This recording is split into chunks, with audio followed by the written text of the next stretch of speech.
El diagnóstico precoz del cáncer de mama es uno de los mayores objetivos a cumplir por la comunidad médica, ya que representa una batalla vital para la población femenina.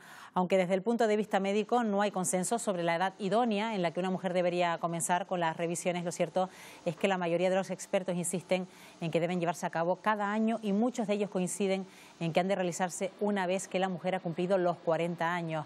Y es que actualmente las mamografías de las revisiones regulares salvan cada vez más vidas. Estamos, ya saben ustedes, en una semana en la que se va a hablar mucho de cáncer de mama, porque el día 19, el próximo jueves, se celebra ese Día Mundial de la Lucha contra el Cáncer de Mama. Y esta mañana se encuentra con nosotros Candelario Mendoza, que es médico adjunto del Servicio de Ginecología del Hospital Universitario de Canarias. Doctor Mendoza, ¿qué tal? Muy buenos días. Buenos días. Antes escuchamos a nuestro compañero decir que todos los años, cada año en España son diagnosticados 25.000 nuevos casos de cáncer de mama. Se ha avanzado mucho en diagnóstico, pero no sé hasta qué punto también en prevención por parte de las mujeres. ¿Hay una concienciación social por parte de las mujeres en este asunto? Por supuesto, no solo por lo que nos concierne a los médicos, sino también lo que concierne a los medios de comunicación. Es obvio que el cáncer de mama no pasa desapercibido para la población.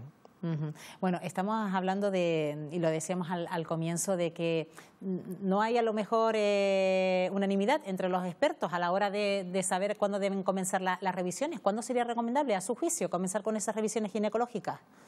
Bueno, hay que decir que cuando los medios políticos, los medios que organizan los sistemas médicos, realmente cuando piensan en una solución poblacional, no piensan en la solución de cada persona.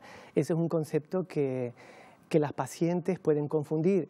Es obvio que cuando un médico tiene delante a un paciente, pues se va a centrar en su caso, pero los planteamientos son poblacionales.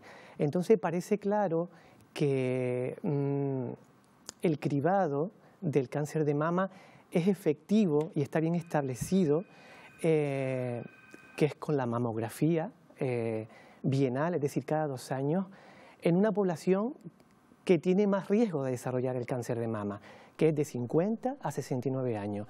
Es la que más riesgo tiene, pero es la que mejor comportamiento tiene. Por lo tanto, el que se pueda realizar una mamografía cada 2 años te da la suficiente seguridad para que no se escapen, básicamente por su comportamiento. Pero ¿qué es lo que pasa por encima de 69 años y por debajo de 50? Ahí es donde entramos en la discusión de qué hacer y de qué no hacer, ¿no? Está claro que por encima de 69 años sigue existiendo el riesgo, pero ahí tenemos que trabajar un poco sobre cómo la esperanza de vida de esa paciente. Y en función de eso podemos establecer o no un seguimiento más o menos estrecho. El problema realmente está entre 40 y 49 años. Edad, rango de edad en la que el cáncer de mama no es tan habitual, pero quizás es un poco más agresivo. Y más agresivo, pero menos frecuente, es por debajo de 40 años. Entonces aquí hay que establecer una serie de distinciones, como es si existe o no antecedentes familiares, si existe o no bulto palpable, si existe o no un aumento de la densidad mamaria. En todo eso hay que particularizar cada caso. Lo que sí está claro, como ya bien planteaba, es que se recomienda que empiece a realizarse la mamografía a los 40 años. Parece ser que ahí empieza de alguna manera a aumentar de cierto modo el riesgo. No se sabe bien si hacerse cada 2 años, porque ahí a lo mejor la criba es demasiado ancha para las mujeres que lo vayan a desarrollar, que por otra parte es más agresivo, o aquellos que recomiendan la mamografía a esa edad realmente la recomiendan anual, es decir, que la criba sea más estrecha.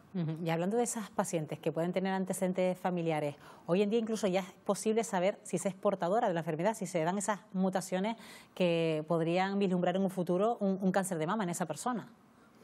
Se conocen algunas mutaciones bastante ligadas al cáncer de mama y al cáncer de ovario que están asociados, como son la mutación BRCA1 y 2, para las cuales podemos proponer un diagnóstico genético familiar, ¿no? La medicina pública la puede ofrecer, pero para ello hay que hacer un árbol genealógico. Generalmente, pues cuando en la familia hayan aparecido 2 cánceres en menores de 50 años o un cáncer menor de 40 años, hablamos de familiar de primer grado, que son hermanas y madres. Sí, de los más cercanos. Sí, las abuelas y las tías no se consideran familiares de primer grado. Y entonces haciendo pues, un árbol genealógico que también incluya la aparición del cáncer de ovario en algún miembro de la familia o el cáncer en el varón, que también es un tema que en la actualidad está más en boga, pues ahí la sanidad pública puede establecer un consejo genético y determinar si existe o no existe la mutación y dependiendo de las edades pues establecer la mastectomía profiláctica o la ovariectomía profiláctica, ¿no? Sabemos que a nivel privado la paciente puede determinarse también en sangre, no hace falta hacer una biopsia ni nada. Es decir, una extracción de sangre. Puede determinarse pues, los genes, las mutaciones mayoritariamente implicadas en el cáncer de mama y ovario, como es el BRCA, el síndrome de Lynch, el cáncer de colon también. Pero bueno, podría realizarse, pero con cordura, porque ¿qué hacemos con las pacientes jóvenes que se conocen portadoras de... Puede ser muy peligroso para la psique, para el futuro de esas mujeres, ¿no? Sí, porque eso al final te va minando en la cabeza y prácticamente luego no puedes llevar una vida rutinaria normal y con cierta felicidad. En cualquier caso, doctor, también quería preguntarle por la mamografía, porque la mamografía sí es verdad que es una medida diagnóstica, también preventiva. Primero vamos a hacer una mamografía por si puede surgir algo, pero luego, llegado ese momento, también a través de una mamografía se puede encontrar ese bulto que no hemos notado, por ejemplo, en casa, ¿no? Claro. Como digo, el diagnóstico precoz, los programas están establecidos con la mamografía para diagnosticar aquellos cánceres que están ocultos, que no se palpan, los cuales a su vez tienen mejor pronóstico, porque todo lo que no se palpa tiene siempre mejor pronóstico. Pero también sirve como prueba diagnóstica en aquellas pacientes que ya se han palpado un bulto o tengan antecedentes familiares. Hay que reconocer que la mamografía ha evolucionado desde los primeros mamógrafos que ya presentaban una sensibilidad del 85%. Los mamógrafos digitales actuales y los de última generación, esa sensibilidad es muchísimo mayor, sobre todo con los mecanismos dinámicos, ¿no? ¿Pero es posible, por ejemplo, notarnos un bulto y no ser reconocido o identificado por parte de un mamógrafo? Es posible, es poco frecuente, pero es posible, ¿no? Sobre todo cuando estamos hablando de patología benigna, algunos quistes, algunos fibroadenomas, algunos lipomas pueden pasar por alto a la mamografía y a veces cuando se comprueba por ecografía pueden aparecer. Pero existe una máxima entre aquellos que nos dedicamos a la ginecología y es que todo lo que se palpe hay que puncionarlo. Puncionarlo, no biopsiarlo, se puede hacer con una o con otra, ¿no? Primero intentando comprobarlo con mamografía para así demostrar si existe o no existe cáncer o nódulo benigno, pero si la mamografía en los muy pocos casos que se pueden dar no nos da datos, para ello siempre tenemos la citología con con la punción fina o la biopsia.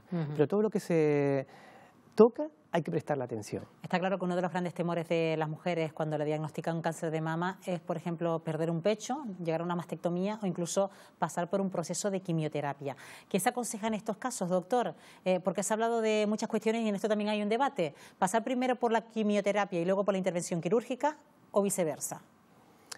Hombre, en todo el proceso de diagnóstico hay grupos de apoyo que van ayudando a la paciente a afrontar todo el proceso, que en ocasiones es largo, puede durar la primera etapa hasta 6 ciclos, 6 meses casi, ¿no?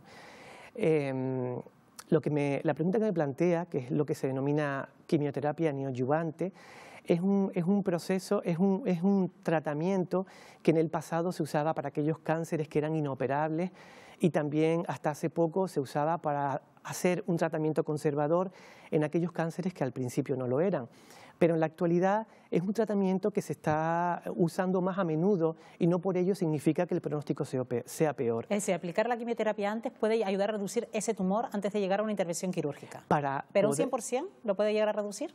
Se puede llegar a reducir en un 100%, pero eso no te salva de una cirugía, ¿no? En esos casos hay que dejar en el lecho donde se encontraba el tumor, pueden desaparecer completamente, dejar un clip metálico, porque esa va a ser la guía que nos va a servir a nosotros, los ginecólogos, los cirujanos, a llevarnos el tejido, porque aunque no se vea la mamografía, alguna vez puede quedar alguna célula y hay que asegurarse de ello.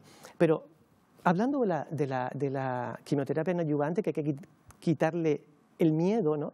Es porque el tumor en la mujer es el único momento.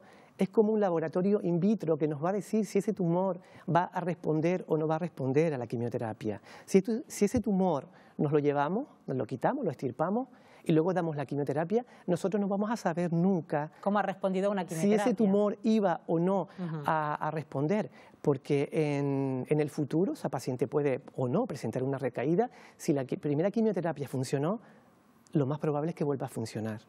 Lo que está claro es que la medicina ha avanzado, las técnicas son menos invasivas y lo que se trata es de, por ejemplo, evitar lo más posible el poder erradicar el pecho, por ejemplo, de una mujer, que sea más conservadora y en este sentido dañar lo menos posible el tejido sano que se encuentra alrededor, ¿no? Es que está demostrado que con un buen estudio prequirúrgico, y aquí entra en juego la resonancia magnética y el resto de pruebas, la ecografía, el tratamiento conservador tiene los mismos beneficios y la misma supervivencia que los tratamientos antiguos mutilantes. La verdad que este tema da para mucho y sobre todo en una semana tan especial como esta, pero nos quedamos sin tiempo, así que le agradecemos a Candelario Mendoza, que es médico adjunto al Servicio de Ginecología del Hospital Universitario de Canarias, que nos haya acompañado esta mañana. Buenos días. Gracias a ustedes.